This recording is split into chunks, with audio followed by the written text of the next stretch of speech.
अस्सलाम वालेकुम, मैं हूं आपका होस्ट और दोस्त फरहान रशीद और आप इस समय देख रहे हैं हमारा YouTube channel reporter x news. तो मेरे भाई बुजुर्गों और दोस्तों, ये वीडियो एसएफआईओ के इन्वेस्टर्स जो 13,000 लोग हैं उन लोगों के लिए भी है और नॉन कंप्लेनर्स जो हीरा ग्रुप के हैं जिन्होंने एसएफआईओ में एफिडेविट नहीं भेजा है उन लोगों के लिए भी है। दोस्तों, सबसे बड़ी बात तो यह है कि ये वीडियो में ऐसा कोई ख़ास जो है मामला ये नहीं है, पैसे वाला मामला नहीं है कि आपको पैसा जो है फरहान रशीद को देना है। ये टोटल फ्री का तरीका है और ये एकदम फ्री है और जो आप लोगों को करना है, नहीं करोगे तो पछताओगे ज़रूर। आप लोगों के बातों में आओगे तो पछताओगे ज़रूर। कोई कहता है कि मैं हीरो बनने की कोशिश कर रहा हूँ तो इसमें मेरा नुकसान नहीं होगा। जो मुझे ब्लैकमेलर का टैग लगा के, पागल का टैग लगा के, बदनाम करके आप लोगों से दूर रखने की कोशिश कर रहे हैं, उनसे आप 2 महीने के बाद तो सवाल ज़रूर पूछेंगे और आप भी ये वीडियो को याद रखेंगे। खासकर एसएफआईओ के क्लेमेंट जो 13,000 इन्वेस्टर्स हैं जिन्होंने नवंबर 30 तारीख 2022 तक अपना एफिडेविट भेजा था, वो लोग तो 100% ये वीडियो देखना चाहिए, क्योंकि अब हमें जो है एक काम करना है। जो काम के बारे में मैं आपको बता रहा हूँ, एक लेटर लिखना है। अगर आपको अपना हक हलाल का पैसा चाहिए तो आप लोगों को एक लेटर ज़रूर लिखना चाहिए और वो लेटर की ड्राफ्ट मेरे पास है और ये फ्री में मिलेगी आपको। और जो नॉन कंप्लेनर्स हैं जिन्होंने एफिडेविट भेजा ही नहीं है तो उनके लिए तो 300 रुपये चार्ज होगा ही होगा। भाई, मैं फ्री में काम नहीं करूँगा। नॉन कंप्लेनर्स के लिए मैं फ्री में काम नहीं करता। एसएफआईओ के जो क्लेमेंट्स हैं उनके लिए तो अल्हम्दुलिल्लाह उनके लिए फ्री में काम हो जाएगा। आप जो है पूरा वीडियो ज़रूर देखिए। तो चलिए अभी मैं पॉइंट पे आता हूँ। ये देखिए मेरे भाइयों, बुजुर्गों और दोस्तों, हमें सबसे पहले ये है कि ये डिपॉजिटर्स एक्ट के तहत जो प्रोसीजर अधूरा है, कल की वीडियो में इसका मैंने चीज़ें भी बताई हैं कि कुछ लोग जो है कंफ्यूजन में है कि डिपॉजिटर्स एक्ट में जो भी है, आपका कंफ्यूजन आप रखिए अपने पास, लेकिन अगर ये आप काम नहीं करोगे तो आपको पैसा बिल्कुल नहीं मिलने वाला। बहुत देर हो जाएगी, टाइम लगेगा और 3-4 साल, 5 साल, 10 साल घिसने पड़ जाएंगे। इस वजह से आप लोगों को जो पागल फरहान रशीद बोल रहा है, एक बार सुन लीजिए। ये लेटर मैंने ड्राफ्ट किया है, वो मैं पढ़कर सुनाता हूँ और वो लेटर आप जो है एक जो है ये एड्रेस भी दिया गया है इसी लेटर के अंदर, 4 लोगों को भेजना है।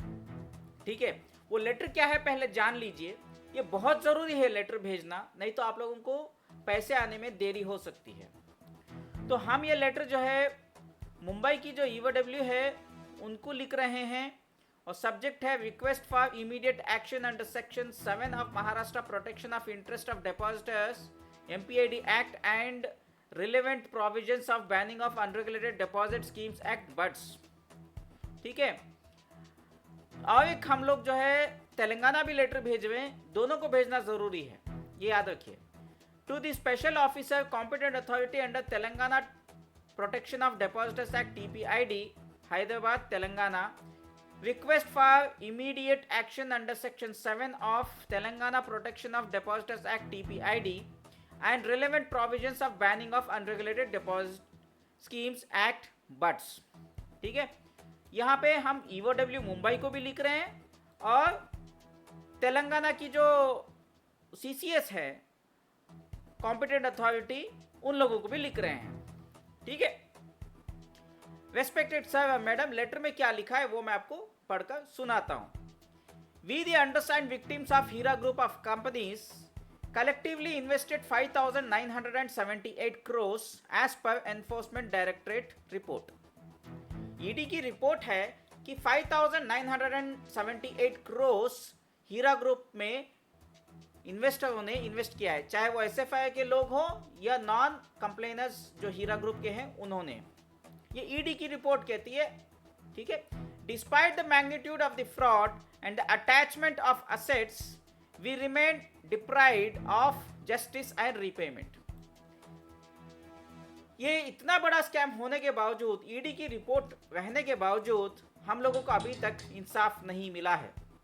On 18th October 2024, the Honorable Supreme Court of India disposed of writ petition 31 of 2021 directing respective state authorities to investigate and take action as per the applicable laws.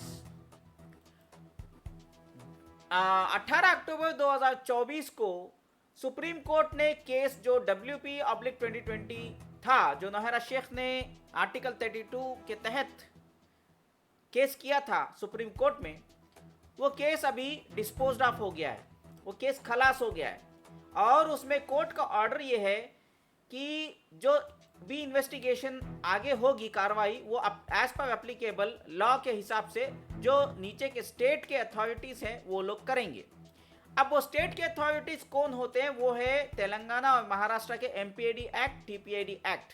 बाकी के स्टेट भी करना है, लेकिन हमारा मेन फोकस कर्नाटका में. Procedure तो ये फिनिश हो चुका है, इसलिए हमें कर्नाटका में करने की जरूरत नहीं है, लेकिन महाराष्ट्र और तेलंगाना में प्रोसेस जो है करना जरूरी है. And banning of unregulated deposit schemes act 2019, BUDS act. ये रीजन ये है, बट्स एक्ट के बारे में मैं हाईलाइट कर रहा हूँ क्योंकि ये पूरे इंडिया को कवर करता है. ये स्टेट लेवल नहीं है, पूरा सेंट्रल एक्ट हो जाता है. इससे हम लोगों को फायदा जरूर होने वाला है. This order makes it abundantly clear that state laws protecting depositors must be the primary framework for ensuring justice. ये ऑर्डर जो दिया गया है सुप्रीम कोर्ट से के जानिब से 18 अक्टूबर 2024 को, उससे ये समझ में आता है कि स्टेट वाले हम लोगों को प्रोटेक्शन देने के लिए, हम इन्वेस्टर्स, गरीब लोग जो है, बेवाएं हैं, उन लोगों को इसमें जस्टिस मिल सकता है, इंसाफ मिल सकता है, हमारे हक हलाल के पैसे इसमें मिल सकते हैं और हमें इसमें सबसे पहला हक हमारा होगा. तो ग्रेवियंसेस एंड की points. Non-publication of public notices as per Section 7 of MPAD and TPAD Acts. Karnataka, under the Protection of Depositors Act, KPID Act, has already issued public notices inviting claims from depositors. However, Maharashtra and Telangana have not initiated such steps despite having similar provisions under Section 7 of their respective acts. इसका मतलब ये है, जो SFIO की जो public notice आई थी उसमें सिर्फ और सिर्फ as per supreme court order दिया गया है, लेकिन उसमें सेक्शन 7 ऑफ डिपॉजिटर्स एक्ट नहीं लगा है, इसलिए हम लोगों को जो है इसमें इंसाफ नहीं मिल सकता. अब कर्नाटका, क्योंकि इंडिया के अंदर ही है, कर्नाटका में ये फॉलो किया गया, लेकिन महाराष्ट्र और तेलंगाना में TPID एक्ट और MPAD एक्ट के तहत काम नहीं हुआ है, इसलिए पब्लिकेशन नहीं हुआ है. तो आप लोगों को as per section 7 competent authority must publish notices in English and local language newspapers inviting claims from depositors. तो MPAD एक्ट के तहत और TPID एक्ट के तहत जैसे कर्नाटका में हुआ, वैसे पब्लिक नोटिस आनी चाहिए, एक इंग्लिश न्यूज़पेपर और एक लोकल लैंग्वेज में, तेलंगाना में और महाराष्ट्र में, जो कि हम उसकी बात कर रहे हैं, इस लेटर के जरिए उनसे बोल रहे हैं. Ensure a transparent claim verification process for timely disbursement of funds. हम लोगों को डिले नहीं होना, इसलिए आप लोग ट्रांसपेरेंटली इसको वेरिफिकेशन प्रोसेस करके पैसा वापस करो.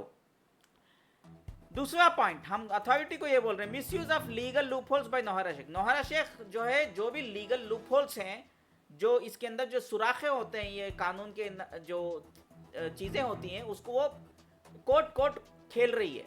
बराबर, पहले एंटी प्रो खेल रही थी, अभी कोर्ट खेल रही है. कभी सुप्रीम कोर्ट, कभी लोअर कोर्ट, कभी सेशंस कोर्ट, कभी मुंबई कोर्ट, कभी कर्नाटका कोर्ट, कभी तेलंगाना कोर्ट, सब जगह ये गोल घुमा रही है. ये गोल घुमा रही है, ये चीजों को रोकना है. The accused continues to mislead victims and authorities, creating unnecessary delays in the investigation and asset liquidation process. Immediate intervention is required to prevent further exploitation of legal system. Priority to depositors. Under the BUDS Act, MPID Act, TPID Act, depositors claims must take priority over other liabilities.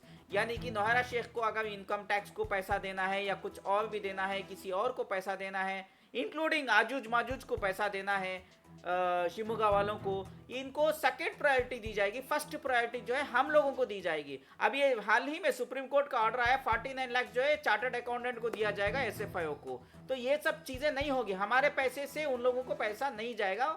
पहला पैसा हमको दिया जाएगा। अभी हो क्या रहा है, पैसा गवर्नमेंट एजेंसी ले रही है लेकिन हम लोगों को नहीं मिल रहा है, तो यहाँ पे ये कवर करता है priority to depositors. The PMLA Act and Companies Act focus on broader offences but fail to ensure depositors repayment as first priority.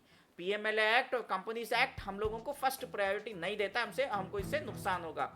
State Specific Depositors Act provide the necessary framework for prioritizing depositors' rights. बराबर? तो our request, हमारा request क्या है? Expedite the investigation